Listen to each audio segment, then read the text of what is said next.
CSB Info, bienvenue. Bienvenue à ce nouveau numéro, les élèves s'expriment. Les titres, un cours de SVT au collège, un cours au primaire, enfin la page sport. Suivons l'expérience en cours de SVT avec les élèves de 3e. La plupart des organismes vivants utilisent la respiration pour produire de l'énergie par le biais de la réaction d'oxydation. Mais d'autres êtres vivants peuvent se procurer de l'énergie par un autre moyen qu'est la fermentation. Qu'est-ce que la fermentation?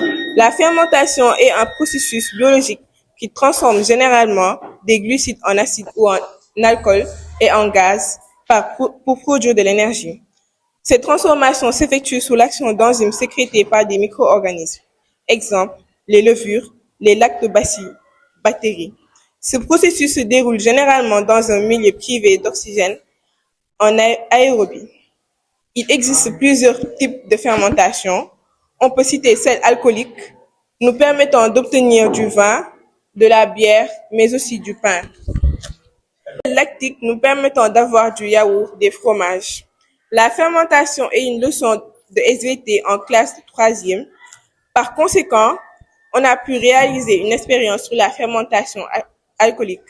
Voici le protocole expérimental. Pour réaliser notre expérience, nous disposons de 4 bouteilles remplies d'eau à moitié chacune, de la levure boulangère, des micro-organismes inoffensifs pour la santé de l'homme, car là, ils sont en phase de vie ralentie. Nous disposons du sucre, notre source de glucose, et des ballons gonflables. Nous disposons aussi une boîte d'allumettes.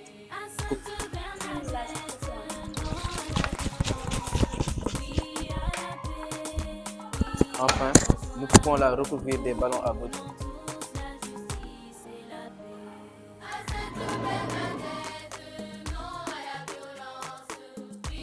Dans la deuxième bouteille, nous mélangeons de l'eau avec de la levure.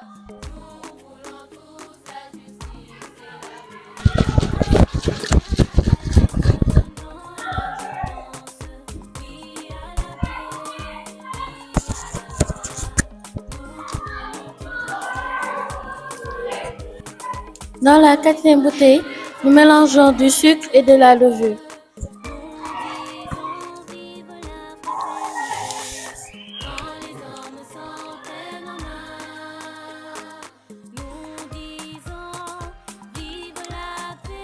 Puis nous l'ajoutons.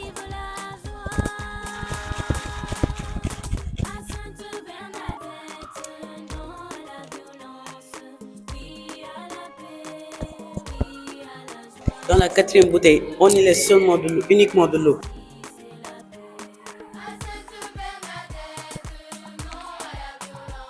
Pour rappel, dans cette première bouteille, on y a introduit de l'eau plus du sucre, puis on a mélangé, puis on a recouvert avec un ballon de baudruche. Dans la seconde bouteille, on y a ajouté de l'eau avec de la levure, puis agité, puis recouvert avec un ballon. Dans la troisième, on y a introduit de l'eau, de la levure et du sucre, puis on a recouvert.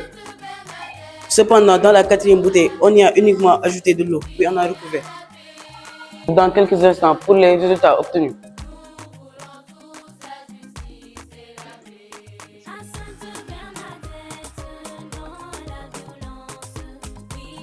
Une heure après, nous avons obtenu les résultats suivants.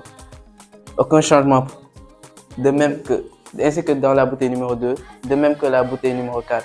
Par contre, la bouteille numéro 3, il y a une formation d'une mousse et un gonflement de ballon, ce qui signifie qu'il y a un gaz présent. Pour le mettre en évidence, nous allons le mettre en contact avec un brin d'allumette allumé.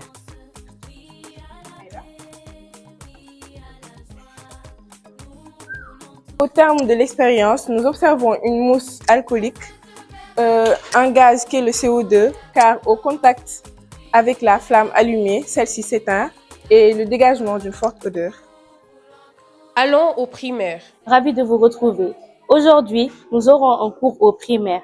Retrouvons-nous en classe de C2C pour une leçon de géographie. Bonjour, Comment t'appelles-tu? je m'appelle Joseph Michel Samba Diop. Quelle leçon vas-tu nous présenter? La leçon de géographie, les cours d'eau. Qu'as-tu compris de cette leçon? Qu'un cours d'eau est un endroit dans la nature là où on trouve de l'eau en mouvement. Peux-tu nous citer des cours d'eau de ta région? Le lac Retraites-Bas pour les Wolofs, le lac des Maris dans la zone du parc Anne et la mare de Padoua à Technopole. Merci beaucoup.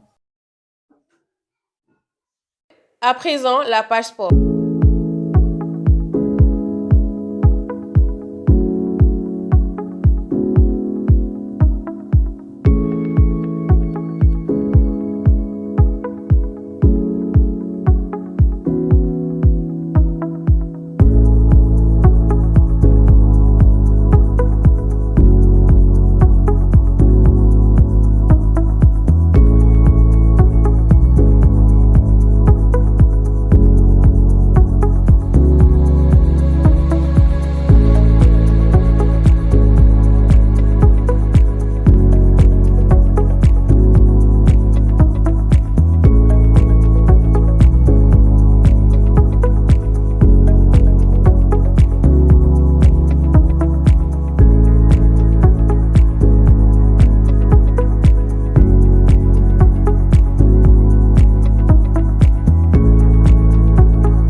CSB Info vous remercie. Rendez-vous un autre jour pour un nouveau numéro.